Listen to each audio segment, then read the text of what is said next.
Once again, good evening to all. So I am Engineer LANKAN, Chairman of Building Service Engineering Section Committee. So today we are going to present an important webinar, especially for engineers. So we are combining the engineering and our tradition, ancient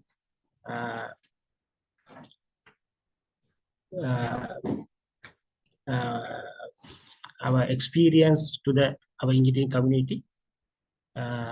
So webinar is based on basically for RANMASU UYANA engineering technology that we are going to present for today webinar. The reason why I engage for this webinar, actually we as a building service engineering section committee, so we establish a special subcommittee in webinar in 2018. So our project was to engineering exploration of the RANMASU UYANA entire plumbing network system, how those have been established particular era that we did successfully. So the particular resource person today, Dr. Chandana Jayawardena, also our advisor for entire exploration done by Building Engineering Section Committee. So I thought of doing this webinar with collaboration with the ISL Engineering Heritage Forum, because the particular event task leader was at that time, 2018, Engineer Suran Fernando. He's a former chairman of Building Service Section Committee and the current chairman of Heritage Forum. So I think that's why the Building Service Section Committee engaged for this webinar in collaboration with the Heritage Forum. So in order to prior to start this event, I warmly welcome for all participants, including my distinguished speaker, Dr. Chandana Jayawardena, who have joined here for listening to this important webinar. So with that note, I would like to invite Engineer Suran Fernando, the former chairman of Building Service Section Committee and the current chairman of Heritage Engineering Forum, to do the introduction and start this webinar. Thank you. Thank you very much, Engineer Suru. As the chairman of the History and Heritage Forum of ISL, I warmly welcome you all to the public webinar number 1 of the History and Heritage Forum. This is arranged in collaboration with the Building Services Engineering Section Committee of ISL. History and Heritage Forum of ISL was formed very recently, that is in year 2022. It provides an engineering platform to engage in preserving, publicizing, and exploring the Sri Lankan engineering heritage, in which engineers and non-engineers can work collaboratively. Disseminating information and knowledge related to our ancient engineering technologies is one of our key objectives. Accordingly, we thought, why not starting our public webinar series for this session with an exploration that ISL engineers themselves have been engaged. That's why we particularly selected a lecture on the magnificent ancient pond complex in ANURADHAPURA named RANMASU UYANA. In this study, we initiated to explore the ancient technologies in the RANMASU UYANA pond complex. Our resource person today, Dr. Chandana Jayawardena, was the advisor of that project. And as Engineer Suru mentioned, I was the task leader. So let me introduce our resource person now. Engineer Dr. Chandana Jayawardena earned his first degree in electrical engineering from University of Moratuwa, followed by M.Tech from Open University of Sri Lanka and MA degree from Buddhist and Pali University of Sri Lanka.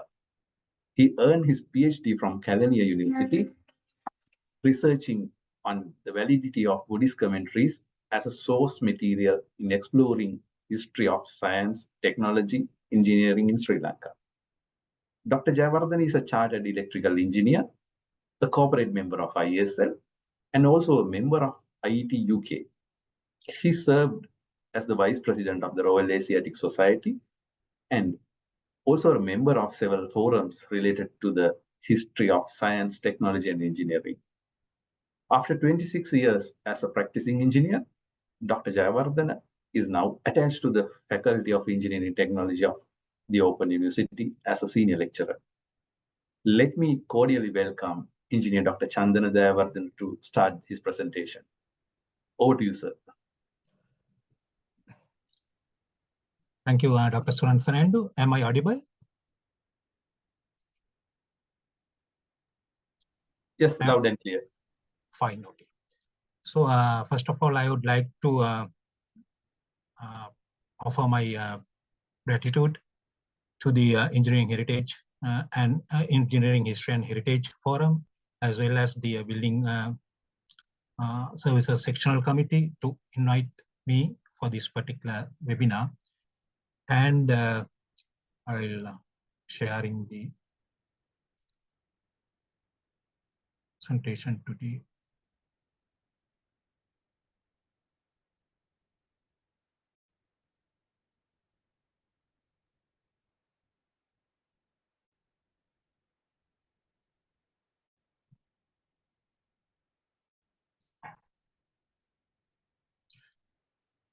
Right. Today, I hope the screen is visible to you all. Yes, we can see. Fine. So today our lecture theme is the RANMASU UYANA in ANURADHAPURA, the site accentuating Sri Lankan engineering heritage. And this is as engineer, so as well as engineer ISRO as notified previously. Is a joint collaboration between ISL and Heritage Forum and Building Services Engineering Sectional Committee. So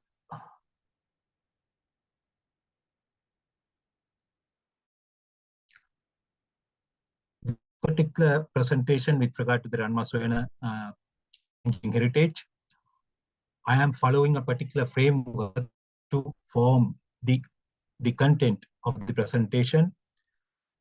Basically, it will be consisting of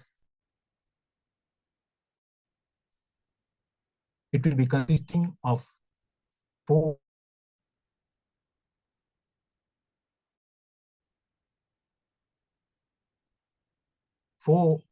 components. First is the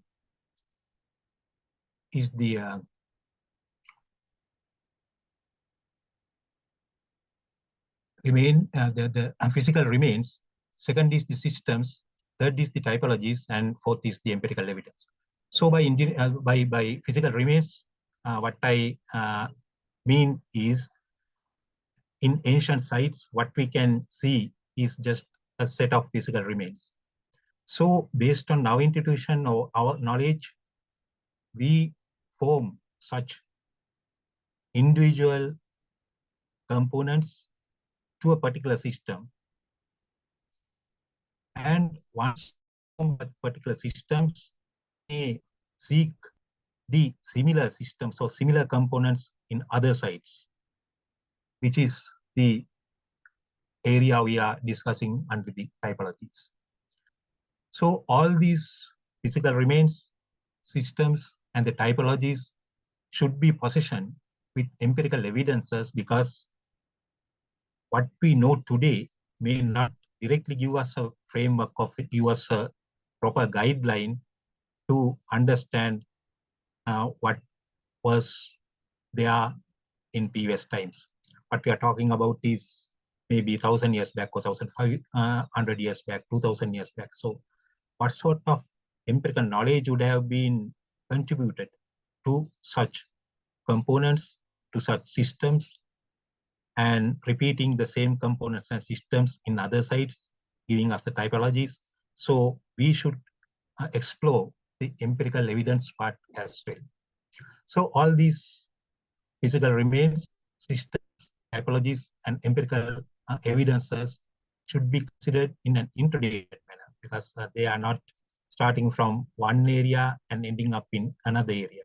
They are integrated to each other, and findings in one area may contribute to understanding the findings in other areas. So these all four components have to be considered in a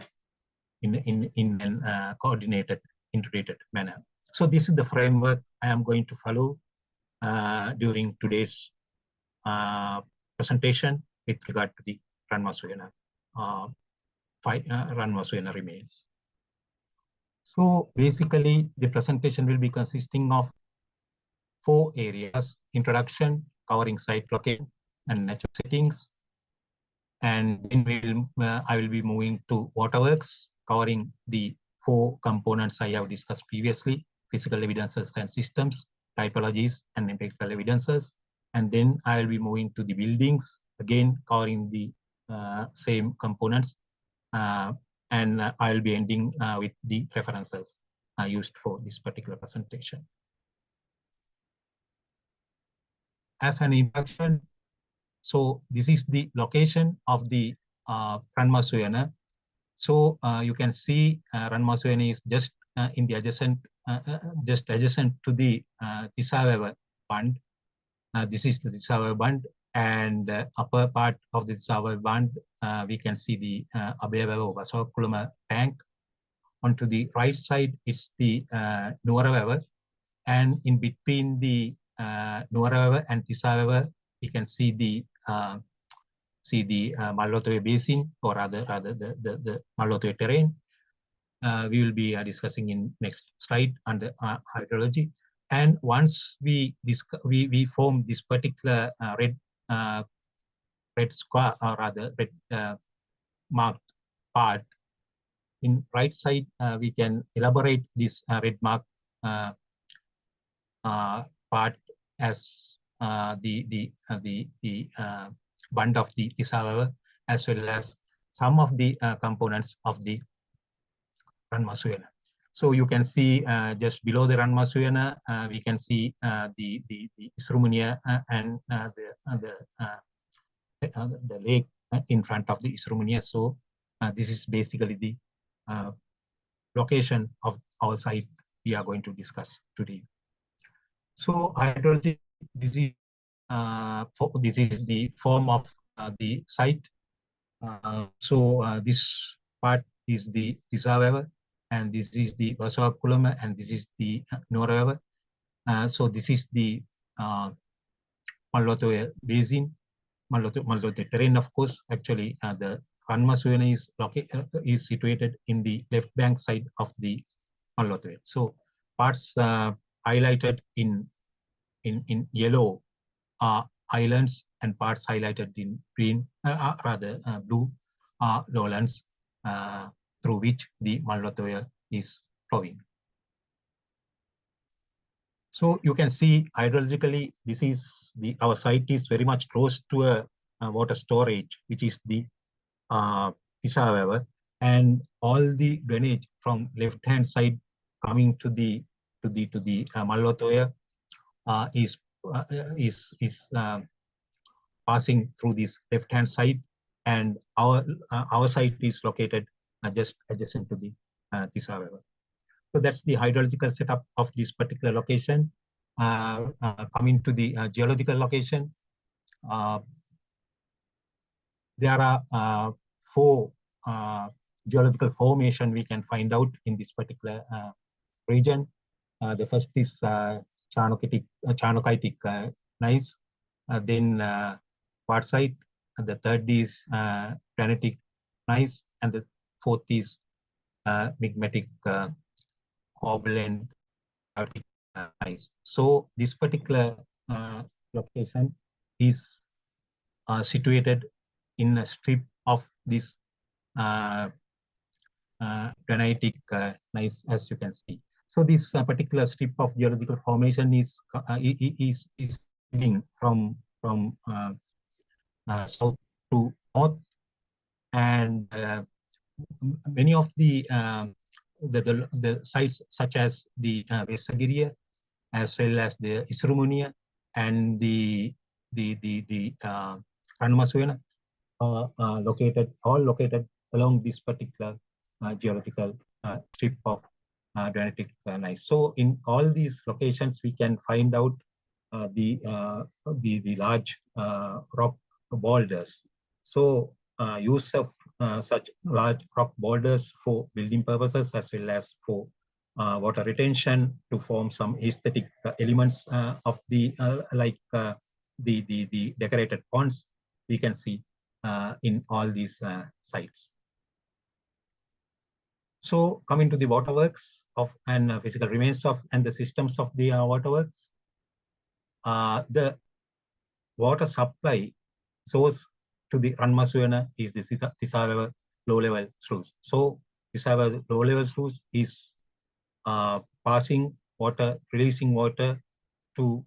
So what you can see here is the Tisaveva low-level sluice, and through the sluice, water is passed to a drain of this nature.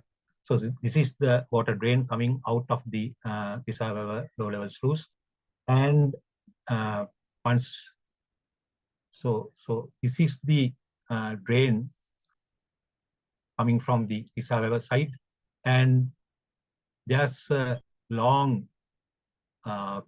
channel inside the RANMASU UYANA which provides water to these ponds over there.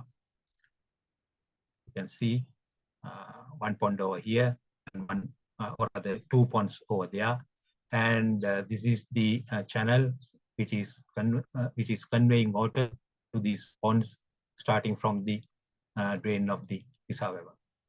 So this layout of the RANMASU UYANA I got from Dr. Chandra Disanayaka's PhD thesis. So credit should go to Dr. Chandra Disanayaka allowing us to use this particular sketch in our studies. So this is the pond. There's a pond over here which we name as pond A. And there are two ponds over here which we name as pond B and C. And water for these ponds are from this channel, which is almost 520 meters long. This long red line which demarcates the channel through which water is conveyed to these two ponds from the channel coming from the Tisaveva. So this is the channel in the RANMASU UYANA, which is which is marked in this long red line. And presently, this channel is connected to the channel coming out from the Tisaveva low-level sluice, as I mentioned in the previous two slides. So this is the water supply points of the RANMASU UYANA. So this particular channel is almost 520 meters long, and the slope, the level difference of this particular channel is just 930 millimeters, just below 1 meter. So if we take the level of the supply end over there,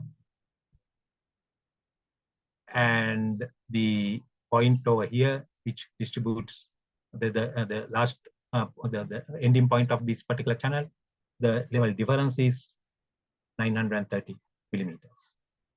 And in the picture, you can see this particular channel is having blends, and it is having a curved terrain, not a straight line, a curved terrain going along the almost should be maybe representing a contour going along the contour.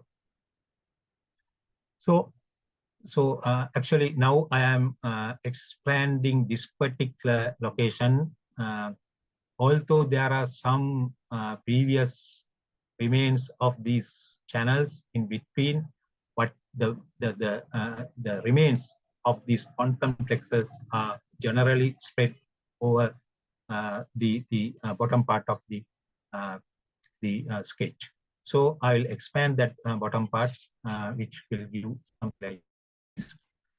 And at this particular point, we can see this type of fixed undershoot type offtake structure in the channel. So the channel releases water through this particular structure to a distribution channel at this point. So this is the channel which feeds water to the pond A, as I mentioned previously. So this fixed undershoot type of offtake structure could be clearly visible at this particular point, which releases water to this distribution channel. At this point, water is directed to a pit-like thing, which you can see in the picture. So it appears like a gated overflow type flow control structure, because gates are not currently visible, but the structures over here suggest the position of the gates. So by lowering the gates or raising the gates, the water release from this particular structure to this particular channel could be controlled. So this is the point marked as the yellow circle indicates this particular structure, and that particular structure diverts the water flow coming from the Tisaveva side to the pond complex side like this. So the water diverted in such a manner is directed to this particular location here, and it's a fixed undershoot type structure. There's a possibility of getting water collected at this particular structure, and the water thus collected is released to some drains, which is visible as these holes. Okay, these holes like this. There are 3 holes, and we can see the purpose of these 3 holes in the slides to come. So there are 3 holes in this particular structure, which releases the water to these ponds. So this is the structure located at this particular point, getting the water from the Tisaveva side. Apart from the conveyance, the water conveyed from the Tisaveva, there are some other water-related structures we can see. At this particular point, we can see a gated structure like this. So there's a drain coming from the pond side, which is located in this particular hall, and the water releases to one side of the structure is obviously controlled through the positioning of the gate in this particular hole. So this particular structure is located in this particular location of this overall layout, and it appears that it is a gated undershoot type flow control structure which is positioned there. At this location, we can see this type of a structure. We can't find out what's exactly the purpose of this structure, but most probably it may be a filtering arrangement of some sort, because this particular water coming from this side directed to the ponds over here. So because this is a drain of pond located here, so because of such drain water, there would have been a filtering arrangement located here. And this particular pond is fed from 2 sides. One side, it's the overflow from the pond at the upstream, as well as the water coming through that long channel, which is directly connected to this supply point. Also not located in the water conveyance or water supply network, there's another component which could be related, which is related to the water supply, which is just lying there. definitely the location may not be what we can find it today. It would have been somewhere else, and someone might have removed it from its original position and just lay over there, because there's no any connection to this particular structure. It is just laying there. But it's important because it highlights the overflow structure. Can see that there's a well good stone structure, well worked stone structure, opening of this side and as well as opening at this side. So the upper edge also there's an opening, at the right hand edge also there's an opening. So once water get collected in this particular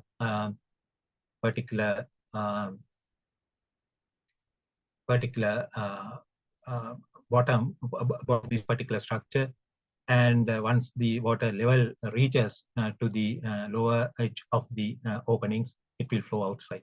So sometimes this even could be a filtering mechanism, because once water get inside, the sediments could be accumulated at the bottom, and the upper level water could be released. And this may be, or actually we couldn't compare the size of this particular structure as well with the previous filtering structure. It may fix even to that point. So but now of course this particular structure is just lying outside the water conveyance and supply network. Apart from the structures I have mentioned previously, there are so many other water conveying and supply structures like this. They are consisting of open channels, stone paved, closed channels, brick made and covered with the stone slab, and gutters which are stone made. So all over the place there are water conveyance channels and the structures of this nature, which is which if arranged in a sensible manner, we may be able to come up with some sort of water distribution network, which would have been at the previous times, which is I will discuss at the end of the presentation. What sort of works we have carried out, and this type definitely we are going to study in detail to identify their functions and their contributions to the overall water network. So as far as the there are two ponds.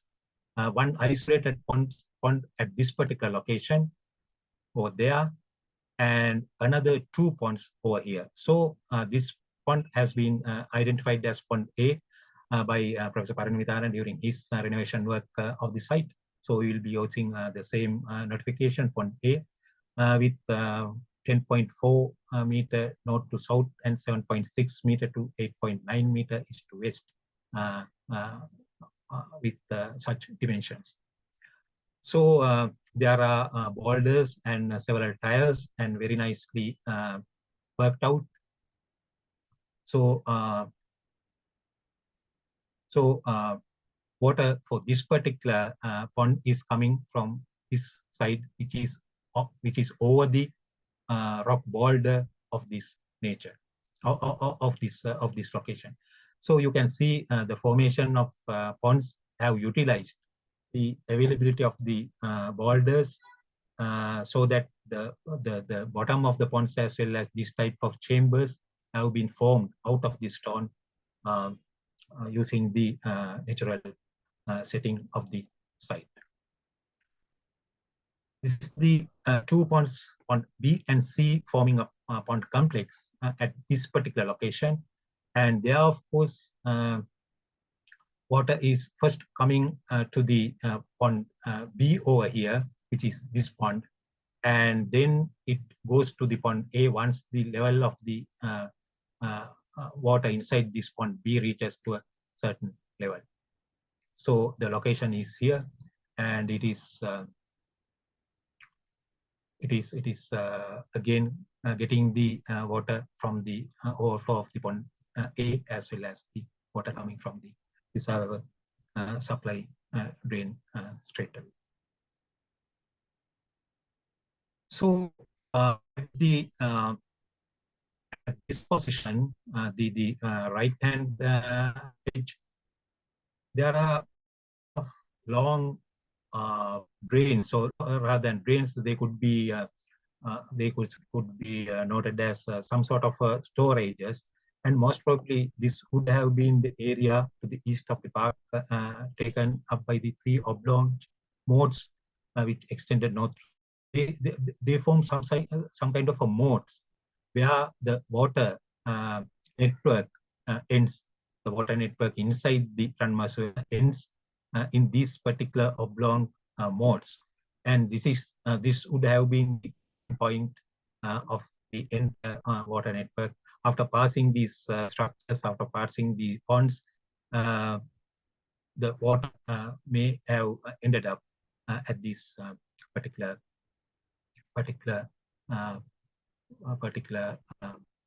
modes.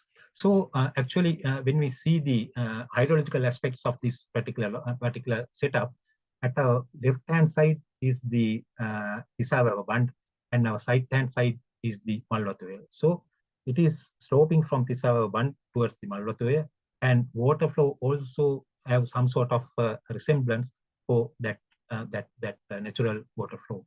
So the natural slope would have been used for this the formation of this water network with appropriate positioning, the water conveyance structures, water retention structures, as well as water drainage structures. So once these components and the systems were developed, we can go to the waterworks typologies, because there are several other places we can see some similar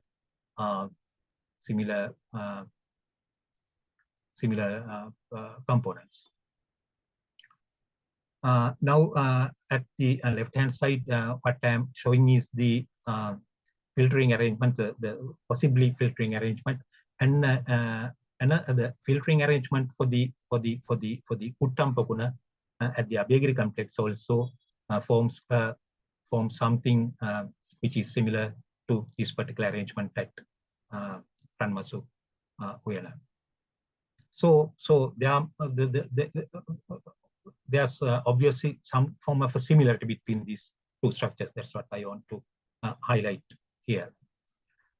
And this particular gated arrangement in left-hand side, what we are seeing at the RANMASU UYANA, is very much similar to the spill level water sluice we can see at the Kudivilachia tank. So currently Kudivilachia tank is not operative. It is lying inside the Vilpattu sanctuary, and at the I will show. Okay, so you can see the gated arrangement is very much similar. It is almost 100% similar. The gated arrangement at RANMASU UYANA and the gated arrangement at the spill level water sluice at Kudivilachia. So this is the place where this Kudivilachia sluice is located. These boulders form the spill of the Kudivilachia, and just below maybe 2 to 3 meters below the spill level, this particular sluice is located. So at right-hand side, it is the opening of it is the water releasing end of the sluice, and at the left-hand side, which not be visible at this view, is this particular gated structure. So obviously, there would have been a gated arrangement when the water is released through this spill to the site. Another typology we can see is these type of chambers we can see in the RANMASU UYANA ponds. We can see at another site at ANURADHAPURA itself.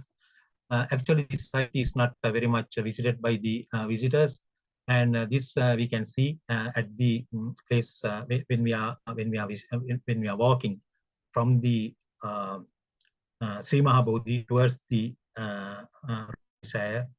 this particular location is at our left-hand side, just in front of the Lower Mahapaya remains. Actually, it could not be visible by staying at that path. We have to travel a bit to the left-hand side, but it is close by. So anyone visiting Sri Mahabodhi and Ruangalisaya easily go and see this particular location as well. The similarities, these chambers. So you can see these ponds. This particular pond is having two chambers of this nature, and these chambers are very similar to the chambers we are seeing at the RANMASU UYANA. At the same site, near to that same site, there's another pond which is again having sort of these chambers with the there are two chambers, of course, again with this particular arrangement. Again, we can see the similarity of the RANMASU UYANA pond and these particular ponds. So these are the similarities we can see.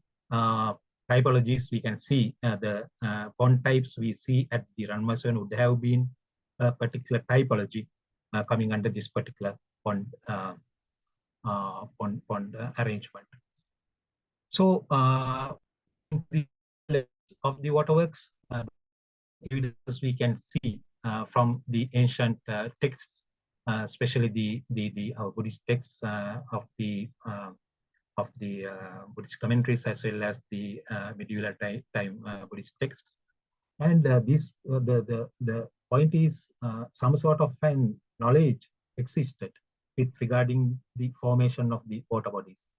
Samantapasadika, which is the commentary on the discipline, the commentary on the disciplinary actions of the bhikkhus, it says that in the region of Hattikuchi, a basket full of soil was taken and washed in a trough, and observed it was consisting large amount of stones. Bhikkhus themselves excavated upon there. So, which illustrates some kind of soil testing mechanism would have been practiced in ancient times. So Samantapasadika has been dated circa 5th century CE, and this particular knowledge would have been there most probably before 5th century CE, which identifies it is not only piecemeal manner. It is not on the piecemeal manner these ponds would have been located. The people who constructed these ponds would have carried out some kind of testing before selecting the site for ponds. Again, Sikavanadaha Vinisa, which is dated to the 10th century CE, it is said that there's some kind of soil classification, like if you can see this particular close තුන් කොටසින් දෙකොටසක් වැලියාදී වී නම් එක් කොටසක් පස් වී නම් එව් වැටි වී නම් එව් ඒ එවත් නොවන කැප පොළොව වී. So which means there was a soil classification mechanism, and by measuring the content of the clay soil and the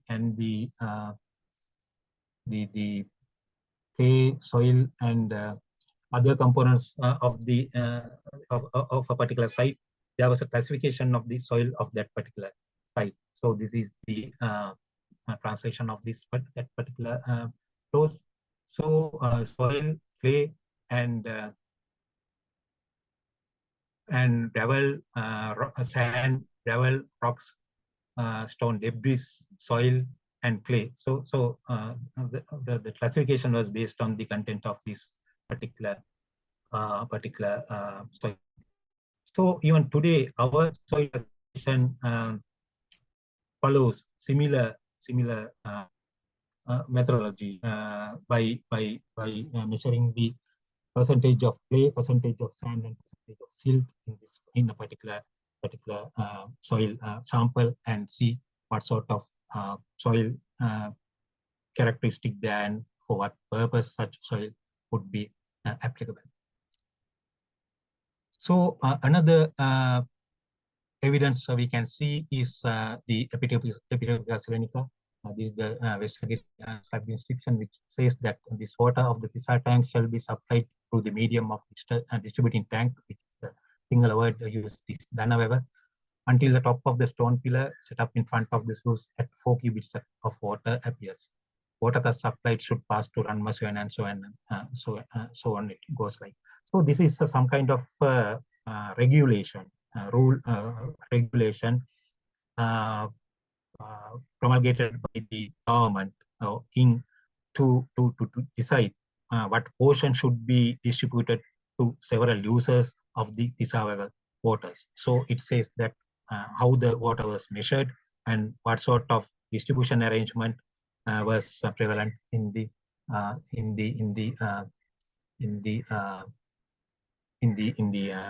regard to the Tisaveva waters. So this particular inscription, if I memory serves right, it belongs to maybe 9th century CE.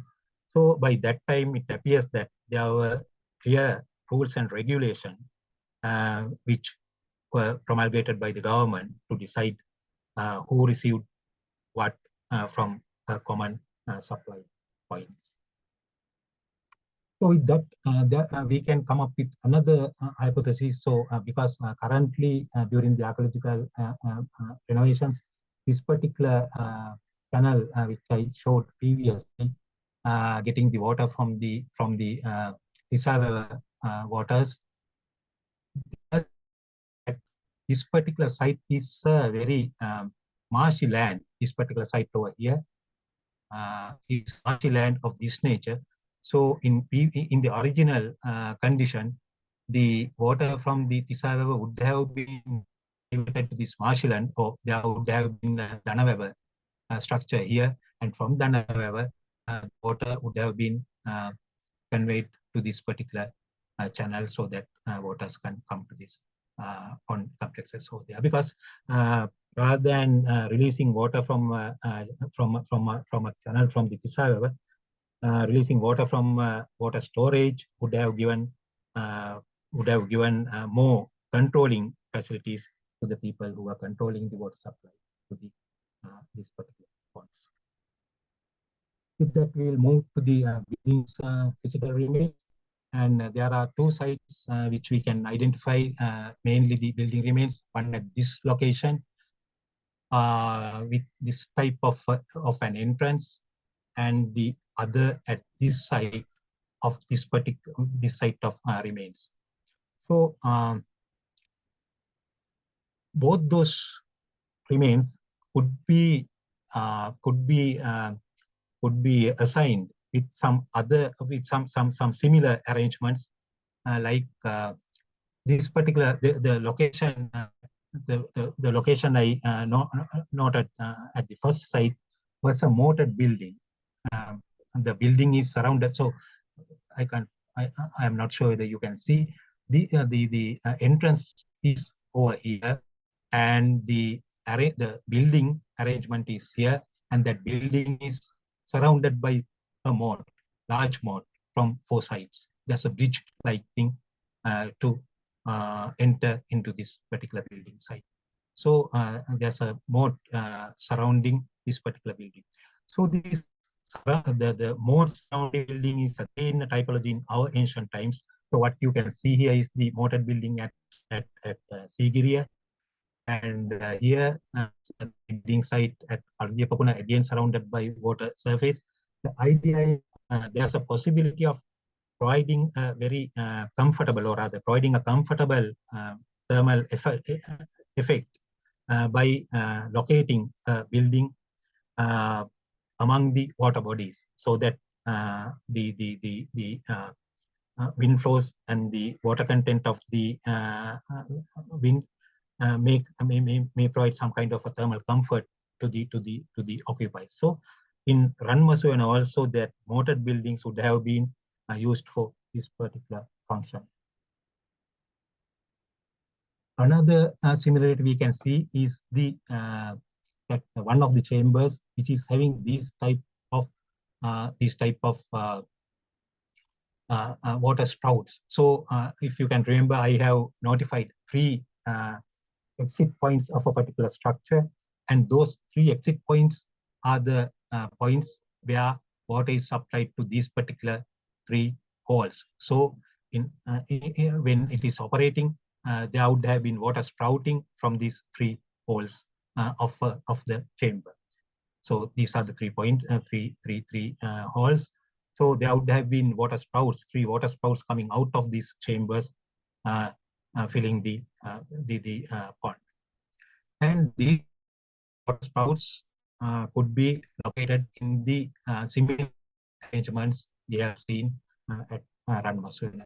So these are the water sprouts located on those structures also. So in ancient times, this water sprouting may again would have provided some kind of function in thermal comfort as well as the aesthetic as an aesthetic component, providing a very pleasing scenario in these ponds.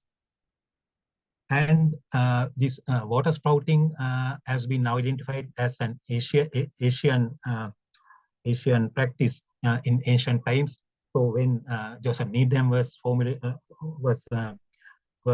discussing this particular aspect of the Asian water sprouting, he has taken RANMASU UYANA as his example in his very famous book series called Ancient Science and Civilization in China. So it was the RANMASU UYANA Joseph Needham was using as examples to highlight the Asian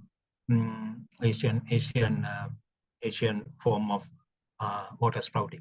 So actually, the idea is to form the artificial rains like thing. Okay, rather than getting water at the bottom of the water structure, it is coming from top of the water structure, forming some kind of artificial rain.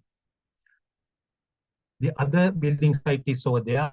This building type has been identified by Professor Paranavithana as a very famous building in ancient times, which called Padanagara. So Padanagara was built for the meditating bhikkhus, which is having basically 3 parts. One thing is the front compound, and the other part is a chamber in which the meditating monks were residing. So this particular location in the RANMASU UYANA has been identified as remains of Padanagara by Professor Paranavithana. So again, Padanagara is again a typology in the ancient building types of for which the examples could be found in many places, including Western monasteries and Tantirimale and Ritigala and Kulumimakada, somewhere around Baunia, Ritigala. So all of the these ancient Buddhist sites on this particular building typology could be noted. So regarding the building empirical evidence, it is this water structure, rather water sprouting, and the provision of artificial rains we discussed. So again, these ancient texts highlight the possibility of using such phenomena so that the surroundings could have been provided with some sort of thermal comfort. For instance, again, Samantaprasadika states the mention for summer was built. The mention supposed to be constructed for for the Prince Siddhartha. For summer was built with taller pillars and walls. Pots filled with water adorned with lotus flowers were kept near the windows. Water machines were engaged in several places, and they emitted water streams like the manner it was raining. So we know that for in Siddhartha there were 2, or rather 3 mansions were constructed by his father, and one was for summer.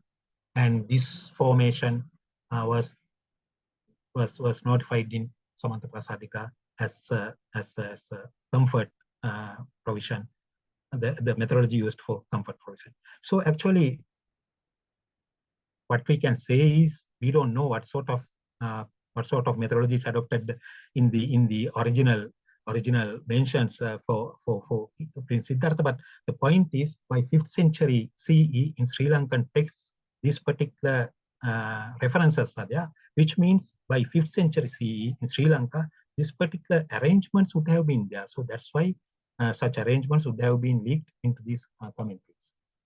Again, ANURADHAPURA, the comment on Angkut Nikaya. In order to keep the mansion in cool, the base of the building was elevated. Doors and windows were large, provided with grills. They were open during the night and closed during the daytime. Doors filled with mud, adorned with 5 types of flowers, were placed as appropriate. Again, the water structures would have been placed in the vicinity, so that the place would have been there would have been aesthetic, pleasing aesthetic view as well as some kind of comfort. ANURADHAPURA again says, having heard that the small children are fond of playing with water, the great king Suddhodana arranged to make a pond for the young. There are the water emitting tubes.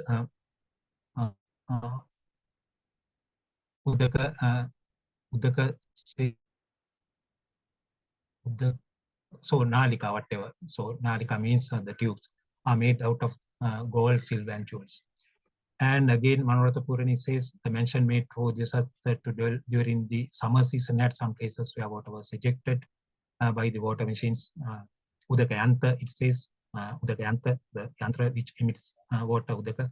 The water thus ejected looks like it was raining. So these type of references are there, which means there's a possibility. It is not certain, but still there's a possibility. These type of arrangements were seen by the authors of these texts. So again, this empirical evidence could be positioned in line with the physical remains and the systems and the typologies we can see physically in the sites in the field. So our engineering heritage studies could be positioned in these 4 pillars, so that some form of legitimate knowledge could be formed with some kind of authentic base. So some work has already been done with regard to the RANMASU UYANA, and there are literature survey, extensive literature survey, and we have collected many of the articles are written on the RANMASU UYANA, and several site visits and detailed surveys were carried out, and observations, discussions, and recordings were done. But still, there's a long way to go. We need to continue the field work, and we need to develop the detailed maps, especially the contour maps. Still, we couldn't do that. It is a very must of this particular study, because we are talking about the water. And once we are talking about the water, we should have clear understanding how the contours were, because these are very flat terrains. So still, we need to understand how the contours have been there. There's a possibility that contours would have been changed during these thousands of years, but still, we should have some kind of an idea, at least present, what sort of contour maps we can generate there. And positioning in broad context, we can see the Indian text and the possible knowledge transfers from other countries to ourselves, as from ourselves to other countries, because science, technology, engineering never goes isolated. There's always a possibility of transferring some knowledge at one place to another place. So we have to seek such possibilities as well, and further documentation, finally publication. So these things still we are to carry out. So with that, that's the end of my presentation today.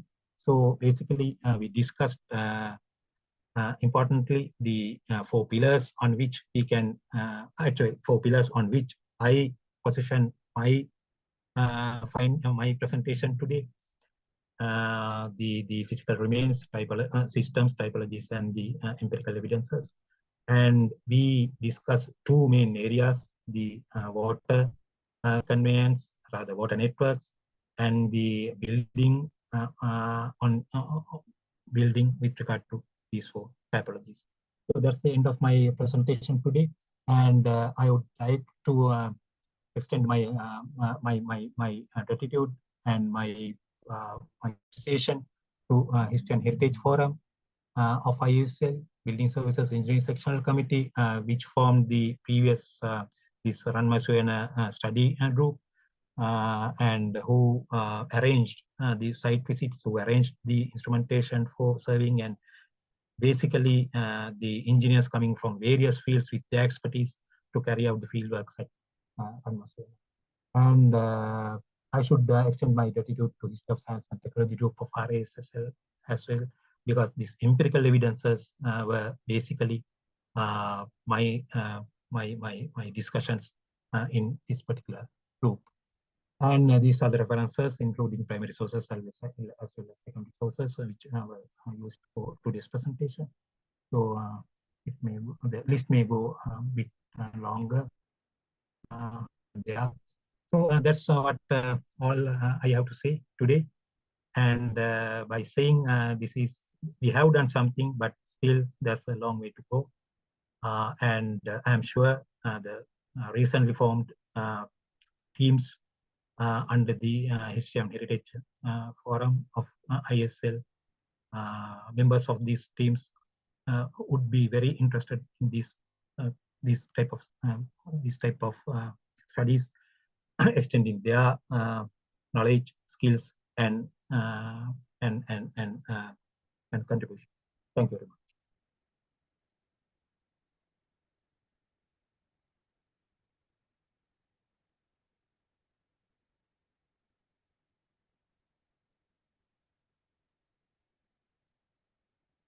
Okay, thank you, sir.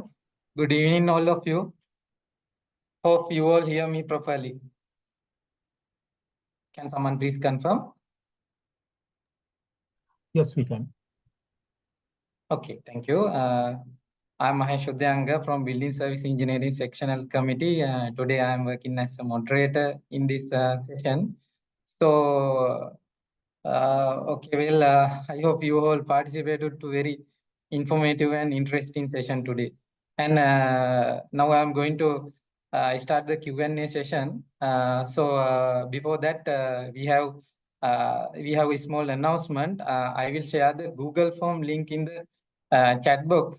And if you are new to this forum and interested in working with this team, please fill the Google form. So first of all, today in the audience, we have our immediate past president of ISL, Dr. Kamal Laksiri. As I know, he initiated this forum, and dear sir, it is honor to us your presence in this evening. Also, I would like to invite Dr. Kamal Laksiri. If you have any clarification and comment, please let us to know.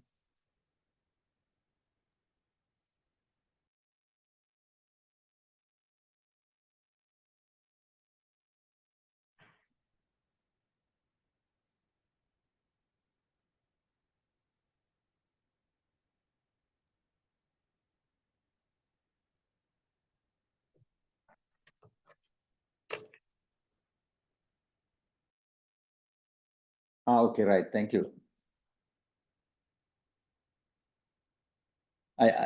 Yeah. Thank you very much. I think yes. Okay. I have been following this interesting lecture by Dr. Chandana. It's a very interesting topic, and also I thank the chairman and the organizers for arranging this interesting lecture. Because I have heard about RANMASU UYANA, but I didn't know this much of information. So I think most of us found it very interesting and useful. So I hope in the future we'll listen to more lectures like this. Yeah, thank you, and I'll join whenever possible, because it's one of my favorite forums we started in ISL. Yeah, thank you for inviting me to speak few words. Thank you. Thank you very much, sir. So now we are going to start the Q&A session. So you can raise the hand. So then we will let you to direct the question to Dr. Dr. Chandra. Okay, so this is the time for you to direct the question. Please raise hand. Then we will let you to into the.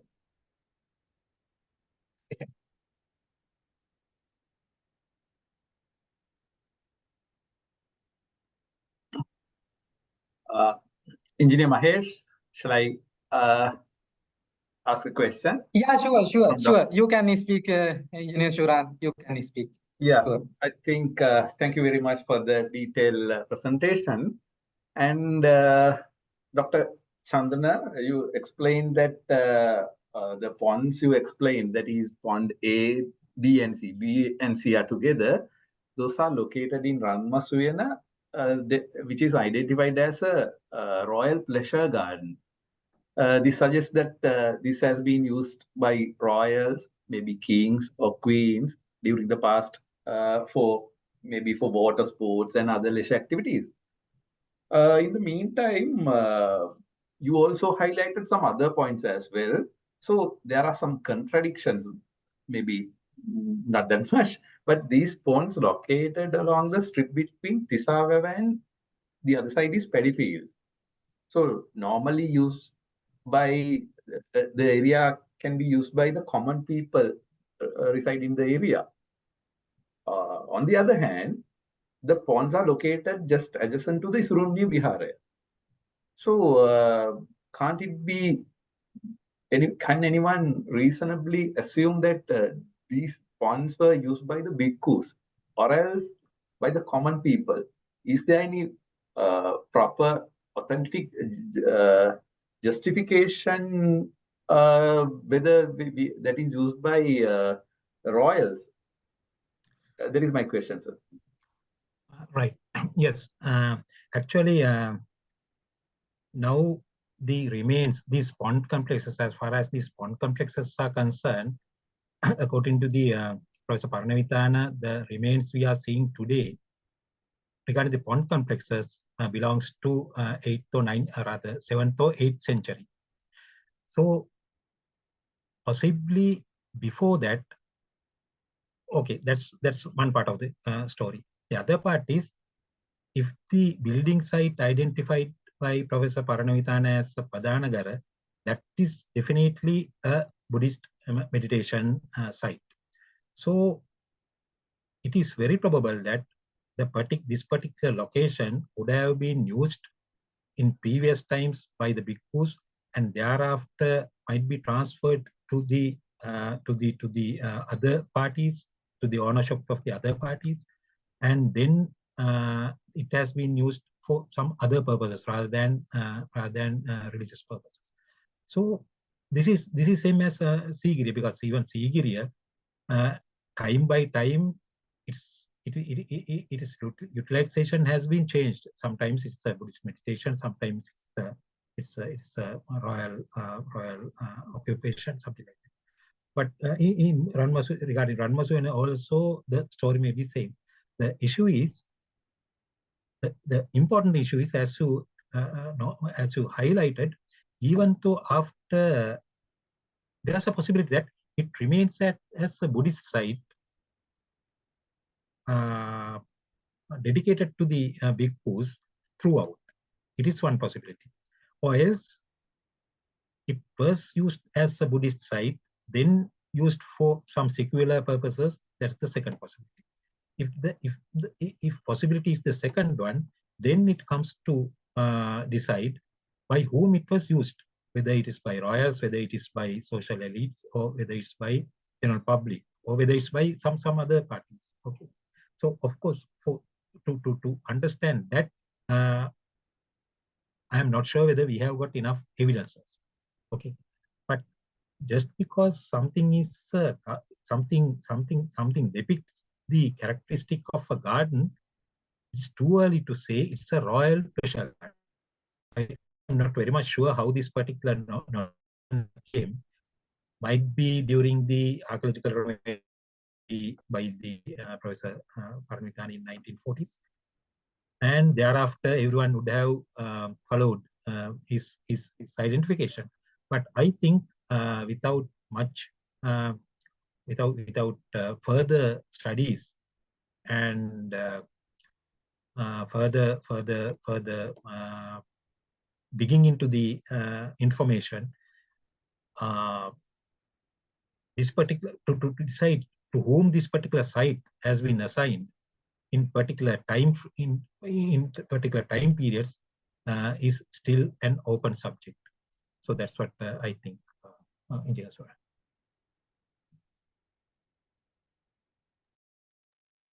Thank you. Okay. Okay, thank you, sir. So if you have further question, please raise the hand. Then we will let you in.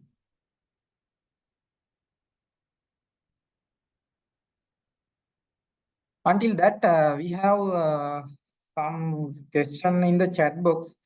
So I will direct that questions also to Dr.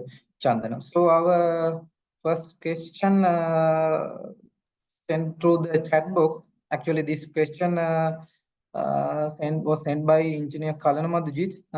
So the question is, in this presentation, you have mentioned the freshwater supply system to the relevant locations. And if you have any information, can you please describe the wastewater disposal and sewer disposal systems too? Right. Wastewater disposal, of course, to the modes, because the fresh water supplies from the Tisaveva side, and the wastewater disposal should be to the other side, which is locating these long modes. So currently, the area behind the ponds and the modes are filled because that's the path we are following today. But we are not sure what would have been the path followed by the walk for walking. What were the paths followed in ancient times? But still, the water drainage is from Tisaveva side to this side of the modes at the right hand side of these sketches. So the water disposal or the wastewater disposal would have been from ponds to that side, the side of the mode, and finally ending up at the modes. But still, we can't find out any water related network in between the ponds and the modes. So we can't say exactly what would have been the network used for the disposal of the wastewater, but the ending point would definitely be the modes. So that's one area we need to address during when we are developing the contour maps. So by following the contour maps, we can have a better understanding about the way the water should flow. So the most lowest part would accommodate the wastewater, most upper part would have accommodated the fresh supplies. Thank you. Okay, thank you very much, sir. Hope Engineer Kalana got the expected answer. So you can direct the questions. You can raise the hand if you have further questions. So I think, yeah. Nemash, if there are no raised hands, I can say Engineer Bhadra Kamaladasa, the former Director General of Sri Lankan Department of Irrigation, is here with us in this forum. Oh. Madam, I think you have a better understanding on the major irrigation work in Sri Lanka, better than anybody here. Madam, this is some sort of a micro level system, pond complex. Do you have any clarification, or else do you have any comment on this if you are in a position to speak?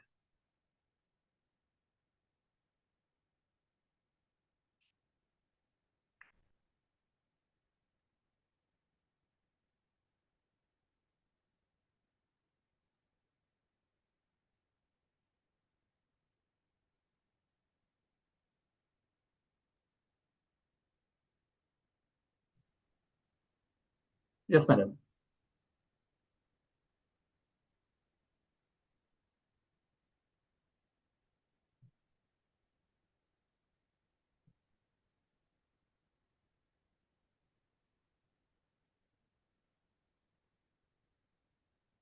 You are unmuted, but we can't hear you.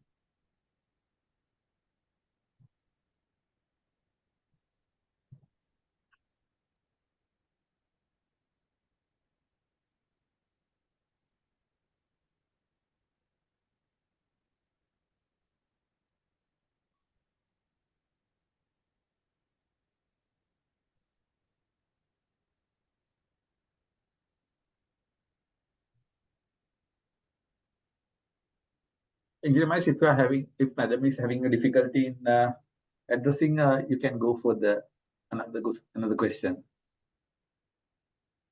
Okay, Engineer Suran, thank you very much. So actually, we don't have further raised hand questions. So if you are okay, we can go for a latter part of the session.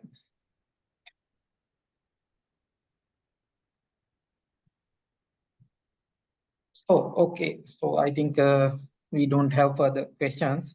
So we came into latter part of the session, and I will invite Engineer Dr. Sakura Bogadu to do the VOT and conclude the program. Dr. Sakura, over to you.